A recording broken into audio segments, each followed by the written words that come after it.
Okay, everyone. What I'm going to show everybody today is how I glue up my handles. All right, so I've already mixed up the epoxy. This is G-Flex that I use.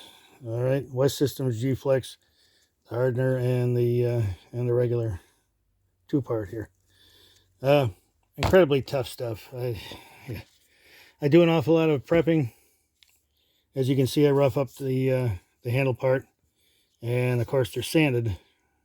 So everything is very rough and ready for uh, the epoxy to bite into it and hold, which is recommended from the manufacturer. But really the most important thing is for these to be completely cleaned.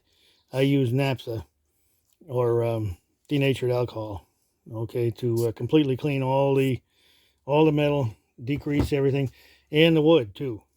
Okay, these are two little neck knives that we're going to be gluing up, and a small clip point. Okay, now two of them have lanyard holes. Okay, as you can see, I've put in, hopefully I got everything in focus here. I put in little pieces of paper towel in here so that the epoxy doesn't get in there, because it's a pain in the backside to get it cleaned out again later. So, and as you can see, I roughed up the pins here, and I'll show you why I do that in a minute also. Now, what I typically do is start off with the blade I'm going to glue up first. Hopefully we got everything in focus here. Close. Okay.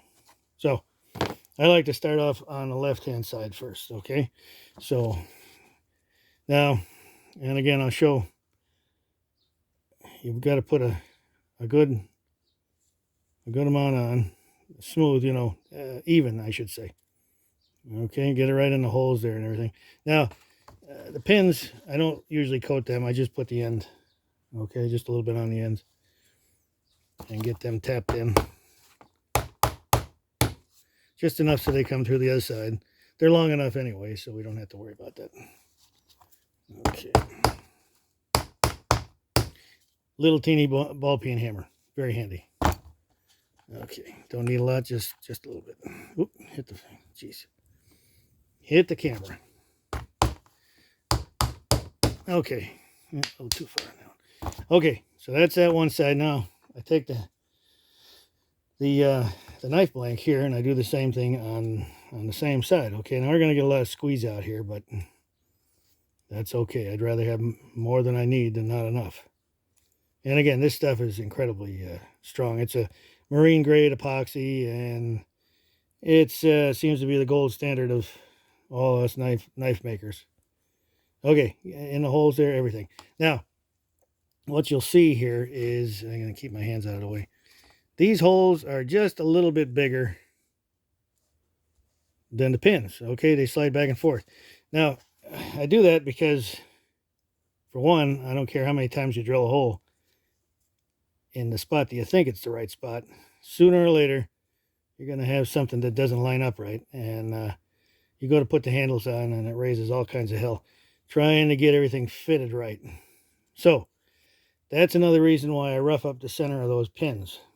Okay, they bite into, or the epoxy bites into the brass. And again, this stuff is so tough, I really doubt if damn flies.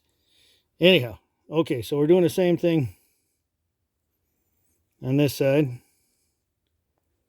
and we're going to just kind of clean up a little bit here, get it on the pins on this side, and we're back to this one on the left hand side. And you probably noticed also that I've taped the blade. It's either just regular masking tape or painter's tape, because this stuff gets everywhere when you're trying to put it on. Now, this is long set epoxy, so you don't have to rush or anything like that. That's not going to be a problem.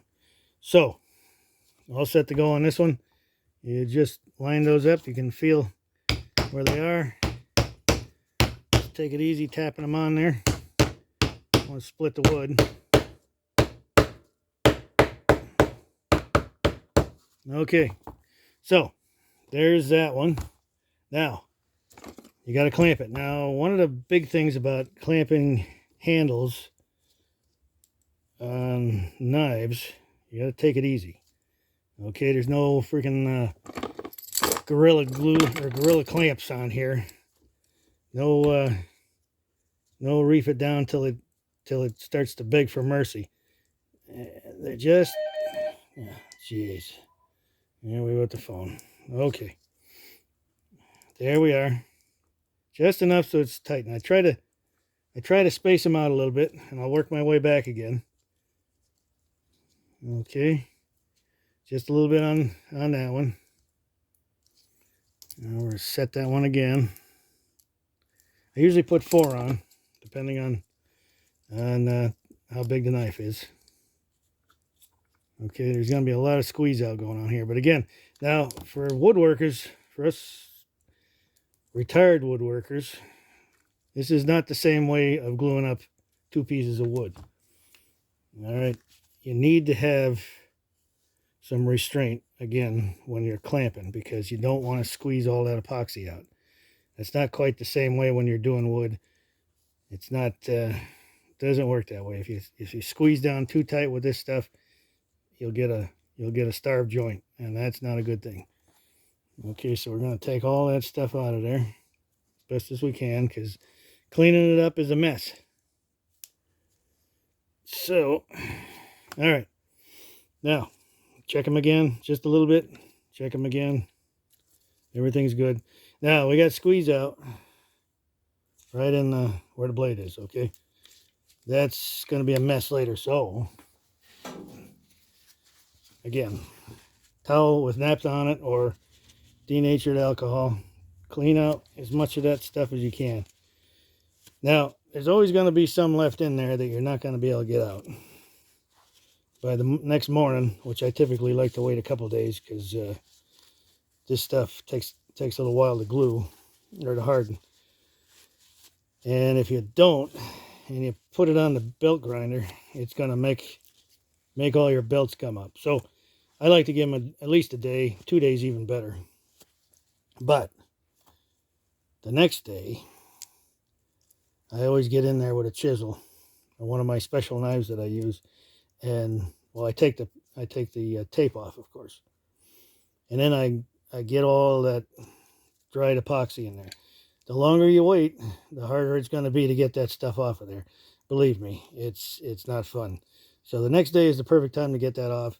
Then leave your knives in the clamps for, well, you can take the clamps off the next day, but let them dry for a day, 2 at the best, and then you can grind the handles, and it won't mess up your belt so bad. So anyway, that was a quick thing on those. I'm going to finish these up, and we'll have some follow-up videos of what these look like when they're done, and when I'm grinding them, and what they finally wind up finished the way they look when they're done. Okay, thanks again. Again, if you like the video, please like and subscribe. FurnaceburgIronworks.com. I have my wait list, and all my contact information is here on YouTube. Okay, thanks again, and we'll catch you guys in the next one.